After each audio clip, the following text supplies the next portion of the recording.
Hello, good afternoon, and welcome to episode 69 of Talking Asperger's with Andrew.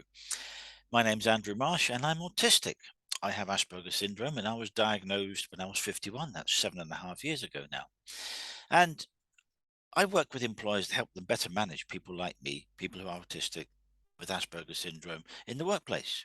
I have my own 7 steps program, which I've developed, which is unique to me on how to do that. And it helps an employer with simple, low cost, virtually no cost solutions to get the best from people like me in their business. What I do is every week I talk about a particular topic related to autism or Asperger's syndrome. And today I want to talk to you about something that is quite common to quite a few people who are autistic or Asperger's syndrome. And that is very strong visual skills. What do I mean by that? Well, as it kind of says, it's the ability to see things, not just you seeing me on this screen, but the ability to see patterns, to see trends, to see uh, things that are going on that someone might just look at something. Oh, that's that. Actually, they're picking out the finer points of what's going on. One of the things that I get asked is where would you put someone who has Asperger's syndrome in your business? It's a good question. It's a good question but it depends on your business. Obviously, if you're a manufacturing company or you're involved in technology, one of the best places to put them would be the research and development team, so that they can free think, they can use their visual abilities, they can think, oh, hang on, we do this and then we do that. How can we combine those two processes? How can we make them more efficient? How can we come up with something new, something innovative that'll bring the business forward 5, 10 years time? Because they can see things three-dimensionally. Um, and that is a great benefit, because if you can see something three-dimensionally, you can then describe it to someone else. You can perhaps draw it or sketch it out, and you can say, this would work in this circumstances. And those visual skills are really, really important, because if you can think of something and see something, then someone can make it. If you can convey that to them, someone can make it. It may be you that makes it, the person with Asperger's that makes it, or it may be someone else in your teams, in your departments. But let's go a little bit away from my business is manufacturing, because some of your businesses won't be manufacturing. But I'm sure that most of you in business will have an admin and an accounts department. And in your accounts department particularly, you will probably have spreadsheets. Spreadsheets are common these days. There's applications you can use with spreadsheets. There's macros, which is something I don't quite understand, but I know that they are mini programs within a spreadsheet to do various calculations and formula. Great thing to do would be, if you have someone who has Asperger's syndrome working in that environment, in an accountancy setting. Why do I say that? Well, most accountancy work is governed by laws. When you submit your accounts to HMRC, you have to do profit, you have to do loss, you have to do expenses, you have to account for your business premises, your lighting, your heating, the rent on your business. You have to account for company cars. You have to account for a whole plethora of information needs to be presented in a certain way, so that another, either a third-party auditor or HMRC, can say, yes, I understand that. That goes there, that goes there, that goes there. This is what the balance comes out like. And if you're giving someone with Asperger's or autism an accountancy type role, they're governed by those rules, because you are looking for expenses. You're looking for certain things every time. If a new client came to you and said, here's my accounts, here's all my receipts, and here's all my standing orders, and here's all my ins and outs, most likely some of that will be on the spreadsheet. But then the person who's looking at it from your accountancy firm will say, okay, I need to look for certain things. So they will be looking for certain things to put into their spreadsheet, so that it all works out logically. And at the end of the day, you have the headers, the numbers along certain categories of information that your business looks for. Now that is fantastic, because we're very good at familiarity work. What I mean by that is, we like to be able to do what we've done before. So if we've set up with working on a spreadsheet or working in a business or working on an industrial plant, working on a production line, I know that X comes to me from upline. I do something with it, press a button, pull a lever, produce something that changes the state, and it then goes down the line to someone else, whether that's packing boxes of cans of produce or boxes of boxes. Your part in the process is defined. So knowing knowing that someone who with autism or Asperger is very familiar with something because they've been trained and you've shown them how to do it, and we could pick things up quite quickly, but we like to be shown. Not just a case of there's the manual and you've got this lever arch file thick of stuff. You think, oh my God, what do you actually want me to do? Show me. Let me sit next to you on an active piece of work you're doing and show me where it goes. Show me where I put the expenses information. Show me where I put the office expenditure. Show me where I put the salaries expenditure for the staff. Show me where I put raw materials in. Show me. Let me see how it's done. Because if you show me, I can understand it, I can duplicate it. And then I might be able to show someone else how to do it. But that familiarity with knowing that I am looking for certain pieces of information within this bundle of information you've got, they will pick that out. They will put it in the right place in the spreadsheet. So that visual representation of what they're doing is key to them, because they can see, they can look at the set of numbers and go, oh, that's in the wrong place. That number there or that column is wrong because the number doesn't fit. It doesn't feel right. You've got data coming in and it just doesn't feel right. It sticks out. We'll be able to spot those things, because some of the things that people who are that way wired and that way attuned are very good at spotting patterns in numbers, patterns in information. Again, it's all part of this visual visual identity and the visual ability that they have, and that makes them very good at certain tasks. Now, fraud investigation, financial fraud investigation is probably one of the most complicated crimes to identify, to gain hard facts and hard evidence against, particularly if it's multi-site, multi-purpose, multi-person. And someone with Asperger, someone with autism who is wired that way, can look for trends. They can see patterns. They can see, oh, do you know what? Every third Thursday, there's the deposit that comes out of that account and it goes to that account from A to B. And it's always about £50,000, or it's 72 shares of whichever company or whichever investment they're looking at. And that is the day before the announcement of trade figures. That means that that person is invested in something that is insider trading. They know what is going to happen to the market the next day, so they invest beforehand, knowing that that commodity, that share, that value, that unit trust, whatever it is going to go up. So their £50,000 investment is going to be worth £70,000 or £200,000 or go boom through the roof. And if they're doing that every month, knowing that on the third Friday of every month the trade figures are released, they do it on the third Thursday of every month, they are making a killing. And someone who is visually attuned to looking for patterns in numbers will be able to say, that's the trend. That there is the trend. Instead of all these screens of information, they can spot it. And then you just backtrack and chase it up and chase it down and look for other evidence. And you can then, make a case against that individual or that company for insider trading. And that works. And they are very, very good at it. There's a company called Auticon, who are an IT service provider to external clients.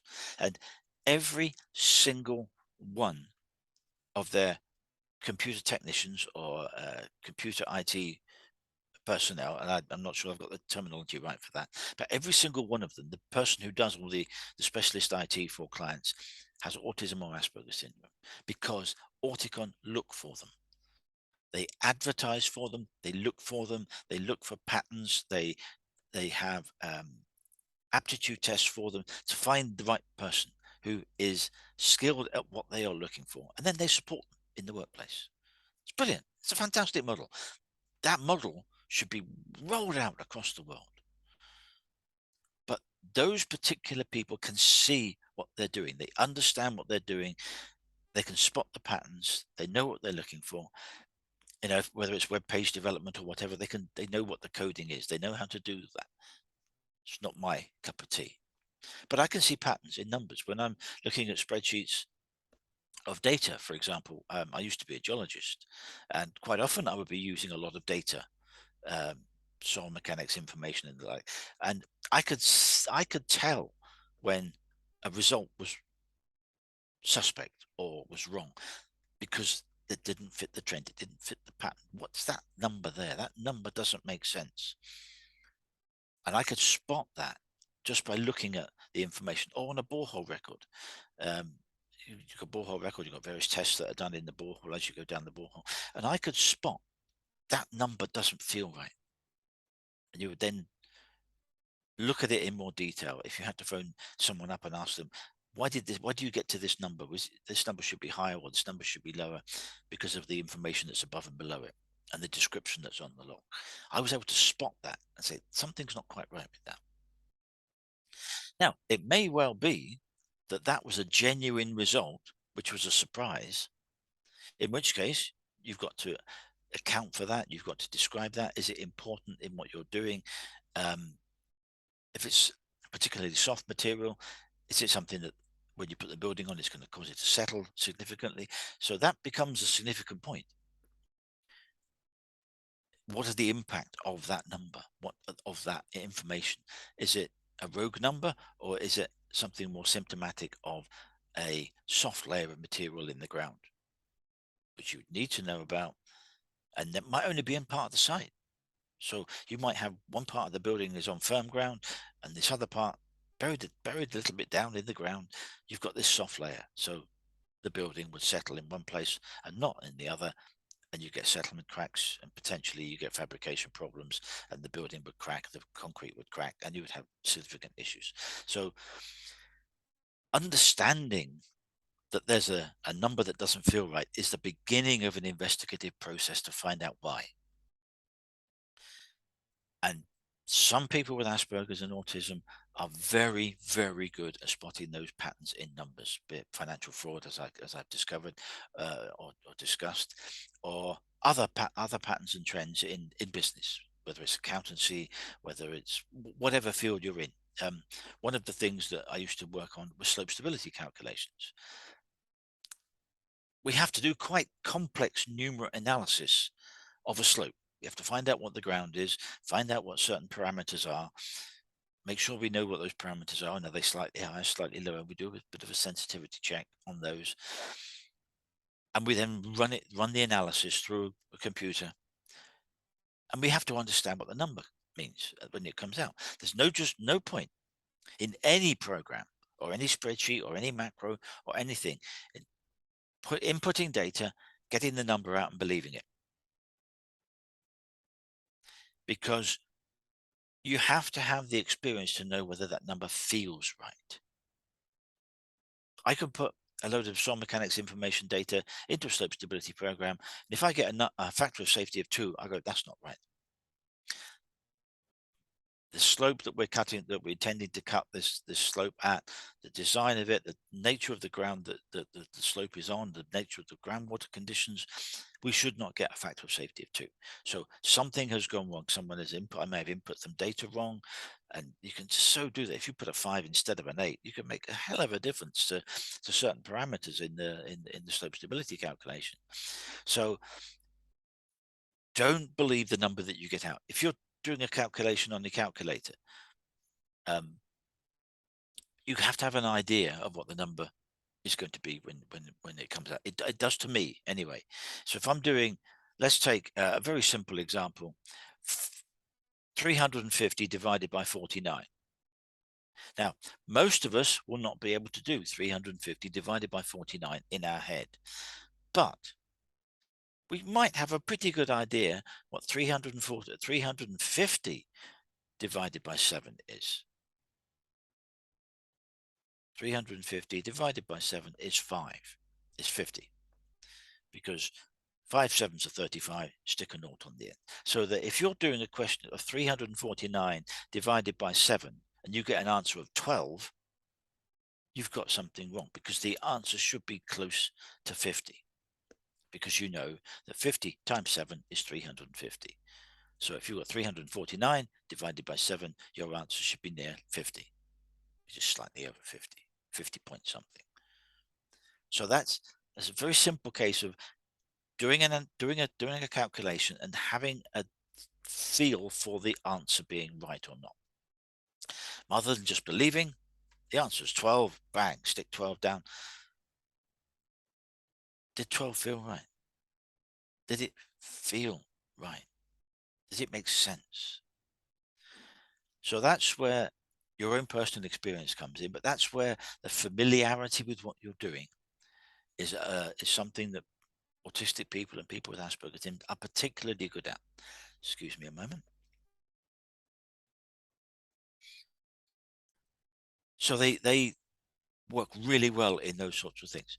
One of the other things I did in when I was a geologist, that I said earlier, much of the information that we portray to clients, to contractors, to other consultants was based on drawings. That whole essence of what you do when you build something is based on drawings. Yes, there's a specification and it could be quite big, quite lengthy, but the essence of it is a drawing with some notes on it. That's what you're building. You want to see an image of the building that you're building, or the slope that you're going to cut. You see that. So when we were having progress meetings on site, because I worked quite a lot on sites building things and supervising things being built, I would get a copy of the drawing of the particular problem that we were experiencing, or the area of work that we were going into or had just started, and I would do a very simple thing. I would get a set of colored pencils and I would color up. Different layers of the ground were in different colors, and I would have a little key down the side so that I could explain what was going on. If there was a particular problem area, I would highlight that. If I needed to draw a section or draw an additional drawing to explain, then I would do that myself. Color it up, color code it, and highlight it, so that when we're in the progress meeting and they go, we're having a bit of bother with this problem down by the old yard. We can't quite get to grips with what's going on. Allow me. I would sit the drawing out in the middle of the table, because all of the people around the table were familiar with looking at drawings and understanding what was on the drawings. But my notes and my color coding meant that I could point to it either with my finger or with a pencil and say, here's what we know. This is the situation. This is the ground here. This is what's going on. This is my solution. And I would come up with my section or my detail. And everyone would be able to get a visual idea of what was happening. So rather than sit there and explain, go on and on and on for 5 or 10 minutes, I would have the drawing. We could then I could point out the relative scenario, the situation that we're in, and then we would have a discussion. Oh yeah, about that influences what we're doing. We're putting the drainage through there, doesn't it? Yes, it does. Right. So that instantly you've got the drainage guy or the drainage person is interested in what you're doing because it impacts on the work that they're doing. You may have the structural engineer going, yeah, we've got to put these foundations in. Is this significant to what we're doing with our foundations? So they're going to be interested in that point of view. The drainage person is interested in their aspect. The civil engineer might be worried about the roads or the hard standings. Structural engineer about the fabric of the building and the foundations. All of these different people sitting in the room would have an input into that little aspect of what we were doing, and we would then talk about it, discuss it, and come up with a solution. All because I could portray the information on a drawing that people were familiar with, and we could then take it from there. That was a start point. That was a basis for understanding what we knew or what we didn't know or what we needed to know. And we would then find, if we didn't have the answers, we would have the discussion around the room and find the right solution and then take it forward. So that visual representation of what we're doing, of being able to see and understand what is going on, is so important. And as I said, there are some people with Asperger syndrome and autism who are particularly good at exactly that, because they can see what is going on. They can see things in their head in 3 dimensions. Leonardo da Vinci was brilliant at visual representation of things. If you've never seen anything other than his artwork, which is obviously outstanding, exceptional, but if you get the opportunity to have a look at some of the other things that Leonardo da Vinci did, he wanted to find out how the body worked, the human body worked. And so he would go to morgues and he would dissect human bodies and cadavers, and he would draw up the most remarkable anatomically correct drawings of muscles, of ligaments, of arteries, of the body. And then he would go into certain, the heart, the brain, all sorts of things. The detail that he has represented. And he wasn't just doing that, but he was also inventing machinery. He was inventing siege weapons for military campaigns. He was inventing flying machines. And I don't know if you know that, if you've ever seen an engineering drawing of a gearbox or something like that, or a car engine, one of the drawings will be the components taken out and sat and represented next to each other. So if you've got a series of cogs, it all sat together in one manifold, they would it would be drawn without the manifold on it, so that you could see how the cogs are related to each other. And he would draw these things in such intricate detail. It was quite phenomenal. But he was believed to have Asperger's. Obviously, we can't tell, because that was the beginning of the 16th century. Leonardo da Vinci was around. We didn't know about Asperger's syndrome then, but when you look into what he did, you look into how he did what he did, and you look into his behavior in certain ways, there's a fair chance he was on the spectrum in some capacity. He was certainly a genius. If you get the opportunity to study some of the things or read up on some of the things Leonardo da Vinci did, I'd highly recommend it. He would make lists of things that he wanted to find out about. He might speak to so and so about such and such an artwork or a thing. One of his items on his list was describe the form of the tongue of a woodpecker. Why?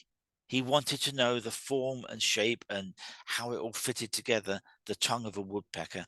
But he wanted to know, and he actually went and did it. He fathomed down, because he was intrigued about the tongue of a woodpecker. So he wrote about it. He then drew about it. He understood it. He wanted to understand things, and to do that, he broke things down into component parts and how they all fitted together. Quite extraordinary man, but very visual, incredibly visual man. He came up with something that we now call a tank, hundreds of years before. Sorry about that. Sorry about that. We got temporarily cut off on the internet. My apologies for that. I was just saying that Leonardo da Vinci invented something that we would now call a tank, hundreds of years before tanks were invented. So many things that he came up with, flying machines, that he was very good at designing and building props for pantomimes and pageants.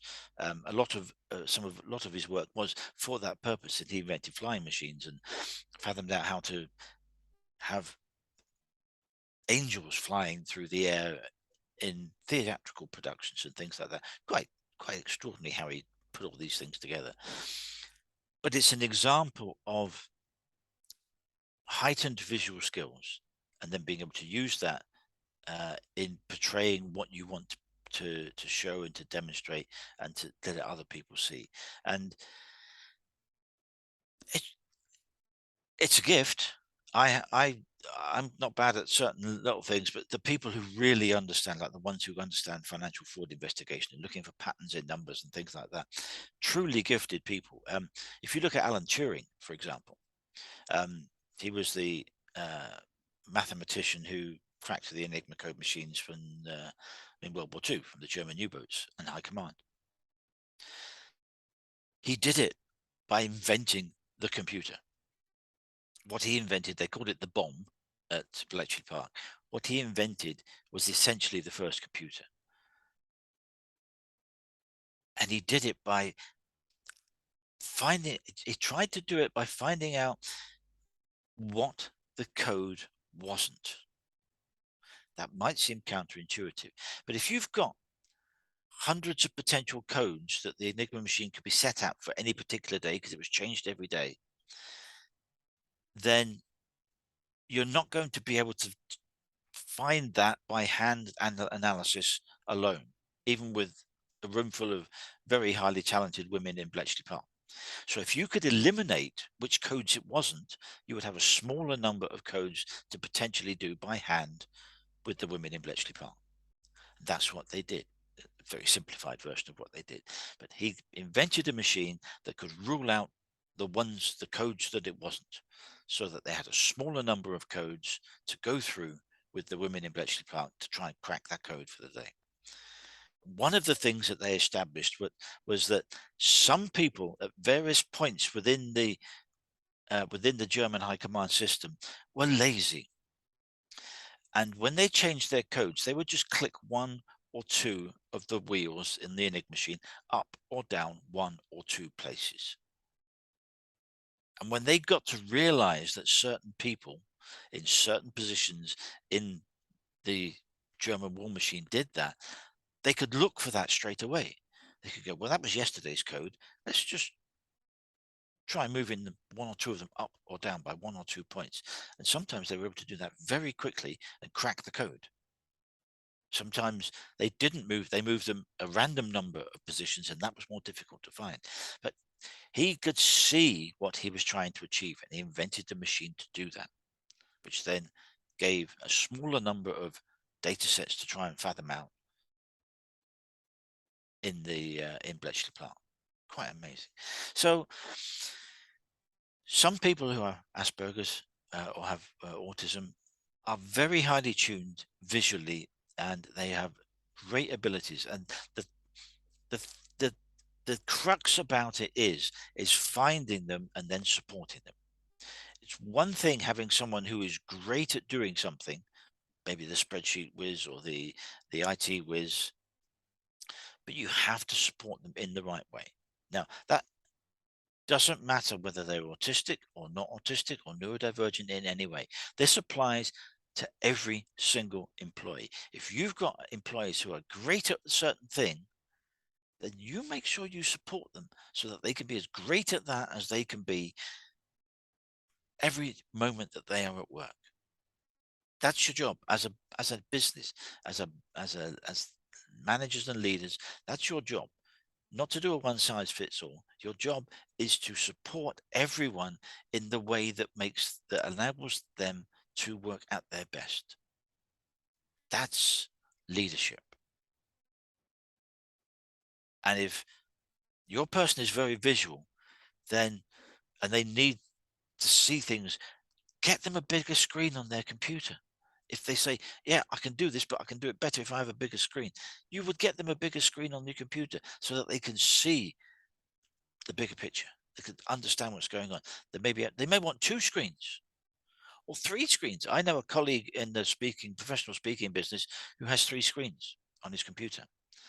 He's very adept at it, and it's a skill to work from one screen to another with one keyboard, 3 screens. But he does it because he's trained himself up on how to do that. So if your specialist in a certain field says, I could do it 2, actually I could do it 3 screens. That way I can spot what's going on much easier, much quicker, and come up with the solutions to the problems faster and better and more efficiently and more detail, then you would give them those 3 screens if they needed it. If they said they needed those 3 screens to do their job better, please tell me that you would give them those 3 screens. Or try and tell me why you wouldn't give them 3 screens. Oh, I can't have the person having 3 screens. Oh, he's got more than the manager now. He can't have that. Please don't think in those terms. We have to get away from the manager having the best of everything and the poor infidels that work for them are given scraps to feed off. Please don't do that. I'm going to tell you two pieces of information that you know that you know, but that might surprise you in the context of what I'm about to say. We are in the third decade of the 21st century. Think about that for a moment. The third decade of the 21st century. And also, the 1980s started 42 years ago. So if you're still thinking, oh, we did it fine back in the 80s or back in the 90s like this, that might be 30 or 40 years out of date. Those practices shouldn't be around anymore that didn't work, that mistreated their employees and just browbeat them down into do this and do it that way and don't think about it and don't ask me questions, so that the boss just sits in his office doing whatever bosses do, sitting in their office. We have to get into a new mode of thinking. We have to think about supporting everyone to be their authentic self and to be the best they can be at their job. And if that means that if you have 10 people in your team that you are managing or supervising, and 3 of them need to be managed in a different way than the other 7, then guess what? That's what you do. If you need to communicate with any 1, 2, or 3, any number of those people in a different way to the rest, then that's what you do so that they can be efficient. And it's your job as the leader, not the manager. Your job as the leader is to support that and bring that team together so that they can function as a unit by supporting each member in the way that works best for them. I'm going to have one of the future topics coming up is going to be on leadership. It keeps coming back to me in the discussions that I'm having on a Wednesday. So there you are, executive decision made. Next week's topic will be on leadership. So let's step up to the plate. Let's do things right. Let's support our people. But back to our topic in hand, which is the visual skills of autistic people, and some people have Asperger syndrome. They can be fantastic at what they do. If they're an architect, if and they can see things in 3 dimensions. Oh, imagine what you could do if you could understand and grasp those things and convey that. A computer-aided draftsman, brilliant, amazing people.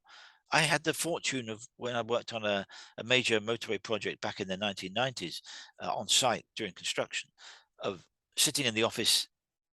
I was very fortunate. I had my own office next to the computer aided design technician.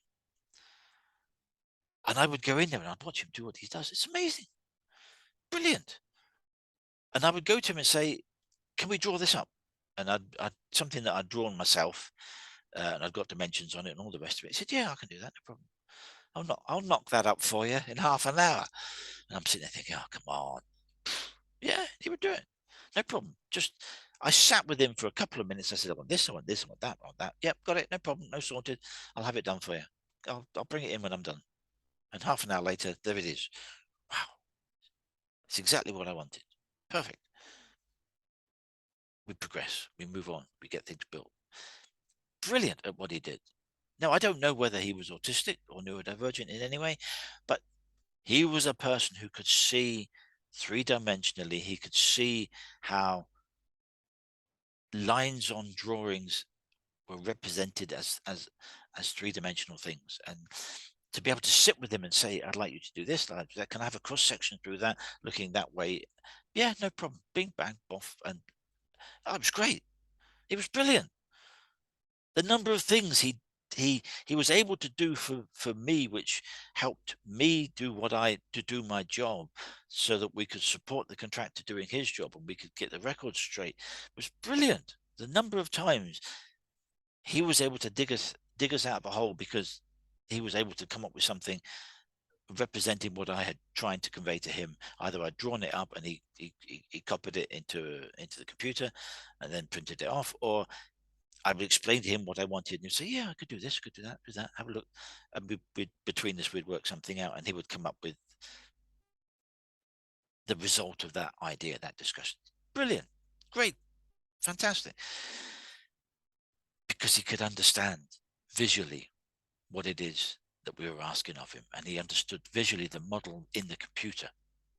He could see how that model fitted together, so that when we took this little bit that I was working on out and analyzed it, blew it up, and zoomed it up, and I could then do what I needed to do with it, hand it back to him, and he could mark it all up and change and make a new drawing based on that piece of information I've given him. Fantastic. If you ever get the chance to watch a computer aided design technician or engineer, whatever they prefer to be called, at work, sit down next to them with a cup of tea, but not too near the keyboard, and say, "Can I just watch what you're doing?" And if you're able to explain what you're doing, so that I can see, I'd really like that. Can we do that? Can I sit with you for 5 or 10 minutes? They'll probably say yes. Great insight into how someone who thinks and looks and visualizes differently works. Really, really important to understand how other people in your team work, so that you can get the best from them. He got the I got the best out of him because I was able to draw up what I wanted and explain to him. He then converted that into the drawing, which we could then use and present to the contractor and say, "We'd like you to do this." So we were a great team, because I wasn't challenging him by saying, "What we've done, what we've got is wrong. Let's do it. It's wrong. Let's change it. Let's do this." I was presenting an idea, and he could convey that idea and present that into a two-dimensional drawing, so that we could together get the solution right, present it to our bosses, and off we go. If you want to, when I worked in construction, if I wanted to make a change or get a point across to my boss, I found the best way to do it was to get a drawing, mark it up, either something that I did myself, or I'd get the CAD technician to present something to me. "Can you zoom this up and do this, do that with it?" Then I can mark it up, color it up, and I can present it to my boss. That I want to make a change, and this is this is what it is we now know, and this is what I'd like to change it to. And then, because then, as we all work with drawings in the construction industry, he could go, "Yeah, I like that. I like that. What about this? What about that?" Then we'd have the discussion. So visually presenting information is really important, because I mean, I've been in meetings with directors and meetings with clients, and they've asked a question. I say, "No problem. Got a drawing here.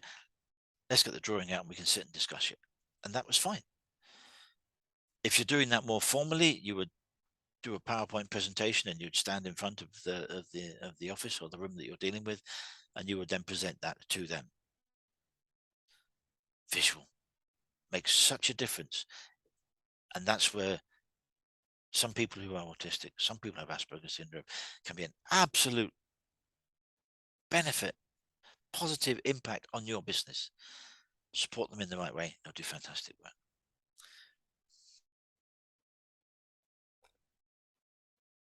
That's about all I have time for today on Talking Asperger's with Andrew. We talked about visual skills and how some people who have Asperger's and autism are highly skilled in that area, and how great that can be for your business, whether it's technical from a computing point of view, financial fraud investigation, spreadsheets and macros, whether it's drawings, three-dimensional, or whether it's just having a different perspective on something because they see things differently. These are people that you want to nurture, support, and they'd be great for your business. So I work with employers to help them better manage people like me, autistic people, and people with Asperger's syndrome in the workplace. If you've got any questions about any topic that I've covered on Talking Asperger's with Andrew, then please feel free to get in touch. You can get in touch with me on my website, which is aspergersmatters.com, which is, I'm always getting it the wrong way around, over my shoulder there. There we go. Or you can email me, which is andrew@aspergersmatters.com. My YouTube channel, which you can find on YouTube and also on my website, there's a link to my YouTube channel, has all of the videos to all of my previous webinars. So if there's something there that you're interested in, want to comment on, like, subscribe to my YouTube channel, that would be great. If you've got any comments on anything that I've talked about, please feel free to get in touch, make a comment on the YouTube video, or get in touch through my website or email. So that's all we have time for this week. Next week's topic is leadership. So we've touched on a couple of things today about leadership, and I think I need to delve a little deeper into leadership in the 21st century for autistic people and people who have Asperger's syndrome. Thank you very much for your time. Look forward to seeing you again next week. And until then, thank you, take care, and goodbye.